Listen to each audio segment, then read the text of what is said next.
માળી તારા ગોરડા એ ઉજળા ને કરણી સંતની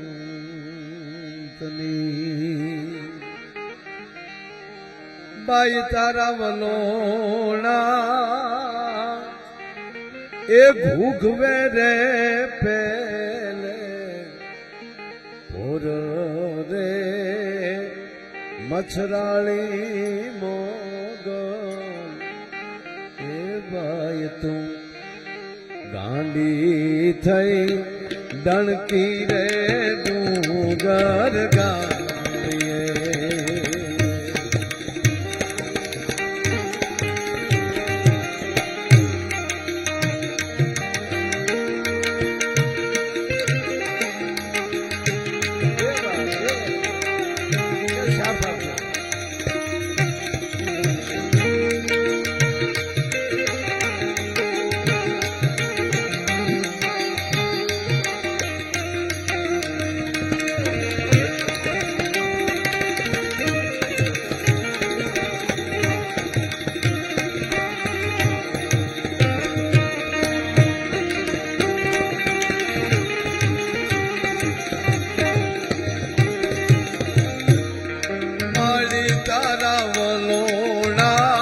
ભૂગવે રે પેલે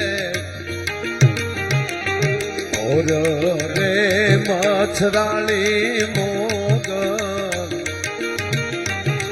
ગાંડી થઈ ડણકી રે ડુંગર ગાડીએ તું તો ગાંડી થઈ ડણકી રે ડુંગર ગાડીએ તું તો ગાંડી થઈ ડણકી રે મારી તારા ગોરહડા ઉજળા ને કરણી સંતની જે મેં પહેલા જ વાત કરી કે માં અને સંત એ આ દેશની ધરોહર છે. મારી તારા ગોરહડા ઉજળા કરણી સંતની અને તારા વલોણા ગુગવે પેલે પો. હમણાં જ ભાઈએ જે વાત કરી ભગુડાની સાહેબ એ ઘોડિયામાં હિચકનારા હજી જીવે છે. જાજો સમય નથી સાહેબ. એક નાનું એવું નાનું મકાન અને નાના એવા ગામડામાં સાહેબ એ ઘરકામ માટે વાડીએ જવાનું હોય, છોકરાને કોઈ રાખે એવું હોય ને ઘરે, અને માને પાળે ઘોડીઓ મૂકીને વયા જાય. એની બાજુનું જ ગામ ગુંદલના સાહેબ. તમે ભગુડા આવો એટલે એક સાઈડ ગુંદલના ગામ છે અને ગુંદરણા ગામની સત્ય ઘટનાની હું તમને વાત કરું. માં મોગલ ભગુડા બેઠી છે. જાતના મુસલમાન ખોજા. આપણે ગામડામાં તમે જોયું હશે કે એનું મકાન હોય, પાછલી પસીતમાં જેને દુકાનની બહાર હાક મૂકેલી, અંદર એનું પોતાનું રહેઠાણ. એવી એની એક નાની દુકાન સાહેબ. આ વાતને 35 વર્ષની આજુબાજુની આ ઘટના છે. પારિવારિક એક પ્રસંગમાં એ આખું ઘર એ પ્રસંગમાં બહારગામ ગયેલું અને 3 દિવસ પછી એ ભાઈ જે ઘરે આવે છે તો સાહેબ બધું ચોરાઈ ગયું હતું. એનું દુકાનનો સામાનથી માંડીને ઘર વખરી એમ કહેવાય ચોરાઈ ગયેલી. પોલીસ કહી ગયા ને લૂંટ કે ઘરફળ છોરીને શું કે ક્યાં ગયા જમાદાર.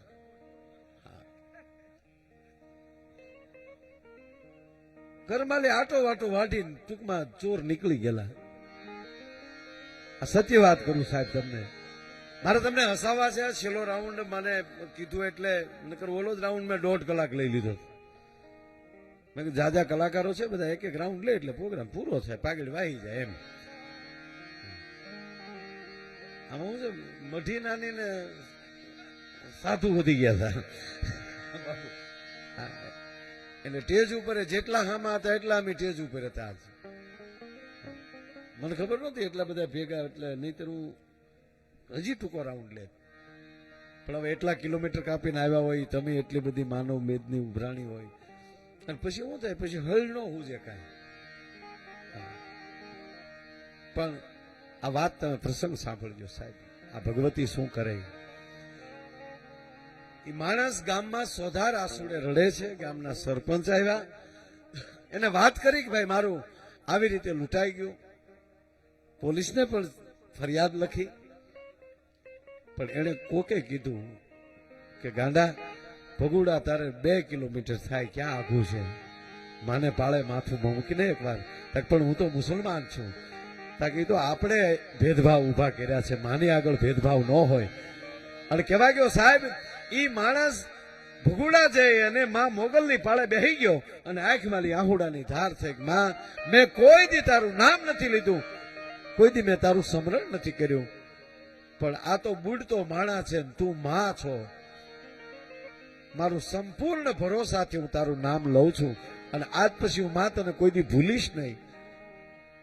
મારો પરિવાર વિખરી જાહે, મારું બધું લૂંટાઈ ગયું. સાહેબ સત્ય ઘટના, મીંદડી આવી ખંભે બેઠી અને સાહેબ માણાના આહુડા લૂંચ્યા હતા. આ સત્ય ઘટનાની વાત કરું. એ આહુડા લૂંચાય ને અને એ માણસને હરખની એલી મંડાણી કે નક્કી મારી વસ્તુ માં મારી ભેરે છે. અને ત્યારે એ ગામના માણસે આવીને કોકે કીધું કા ભાઈ, તાકે બિલાડીએ આવીને મારા આહુડા લૂસ્યા હતા. ગાંડો થામા, એવી ઘટના ન હોય, એવું ન બને. તક પણ બન્યું. તક તો સામે ગાય ઊભી, એ પોતાના જમણા પગથી એમ કહેવાય કે ધરતીને ઓખદાળે તો સાચું માનું. અને કહેવાય ગયો સાહેબ ગાયે ભાંભરડો મારી અને ધરતીને ઓખદાળી. અને કહેવાય ગયો એ ગુંદળના ઘરે પહોંચ્યો ને એટલે ચોર તમામ વસ્તુ લઈને એની ઘરે બેઠા હતા ને એટલું કીધું કે ભાઈ તારી વસ્તુ લઈને ગયા, પણ અમે જ્યાં ગયા ત્યારે એમને ઉલટી ચાલુ થાય છે, આંધળા ભૂત થઈ ગયા છે, માટે હવે તું બચાવ. ત્યારે ખોજાએ કીધું હતું કે હવે તું ચોર મારો નથી, ચોર માંગલનો છો અને હવે ભગુડા જા. અને કહેવા ગયો સાહેબ એ માણસ એ જ ગુંદરણાના ખોજા અત્યારે વાપી વલસાડ બાજુ રહી છે અને દર મહિને મારા ગામ બોરડા ઉતરે અને ન્યાલી એમ કહેવાય ઉઘાડા પગે મહિને એક વાર ભગુડા હાલીને જાય છે. મારો કહેવાનો સૂર એ છે, શ્રદ્ધાની જ વાત હોય ત્યાં કોઈ બીજા પુરાવાની જરૂર ન હોય. શ્રદ્ધાનો જ હોય વિષય, ત્યાં પુરાવાની કોઈ જરૂર નથી. અને આ ભાવ જે મેં રજૂ કર્યો તમારે સામે કે મારી તારા ગોરહડા ઉજળા કરણી સંતની, મારી તારા વલોણા ગુગવે પહેલે પૌર. આ લખનાર કવિ કાગ ભગત બાપુ આજથી 65-70 વર્ષ પહેલા કાગ બાપુ આ ગીત લખેલો, ભાવ લખેલો. અને કઈ જગ્યાએ કોકની તુલસી શ્યામ જાઓ તો ન્યાલી પહેલા હોનલમાં જેનો નેહ હોનલ નેહ તરીકે હરાકડિયા નેહ ગણાય, એ માનો થોડો છે ને ન્યાય ગાયું ચારતા હતા. ભગત બાપુ દુલાભાયા કાગ એ ગાયું ચારતા ચારતા એ ભાવ લખતા હતા. એક અંતરો બીજો અંતરો, આખું ગીત બહુ મોટું છે, મારે એ નથી લેવું સાહેબ આખું, પણ મારે વાત એટલી જ કરવી છે. એ ભાવમાં કાગ બાપુ ખોવાઈ ગયા, ગાયું ચરતી ચરતી એમ જંગલમાં વહી ગઈ. હવે સાહેબ સિંહનું ઘર કહેવાય, હાવજનું ઘર કહેવાય. અને કાગ બાપુની જ્યાં સુરતી નીકળી બહાર કે અરે રે મારી ગાવું તો આખી વહી ગઈ ને અહીંયા ત્યાં હાવજે હેરાન ના કરી હોય. છેલ્લું નામાસરણ બાકી રહી ગયેલું કાગ બાપુને. અને જ્યાં ગાયું પાસે ગયા અને કવિ કાગે ત્યાં સાક્ષાત પરસો જોયો અને કાગે લખ્યો. શું લખ્યું? તા તો કાગે રે પરગટ પરચો વાળ્યો રે,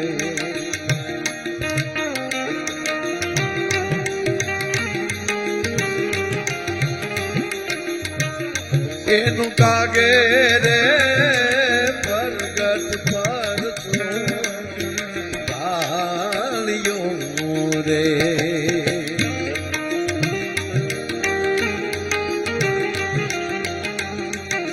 જોયું જે હાવજ છે એ ગાયોનું મારણ કરતો હોય ને, પણ જેથી ભક્ષક તમારો રક્ષક બની જાય, દુશ્મન તમારો મિત્ર બની જાય, તેથી માનજો કોક દેવી શક્તિ એની અંદર એમ કહેવાય સાથ આપ્યો છે.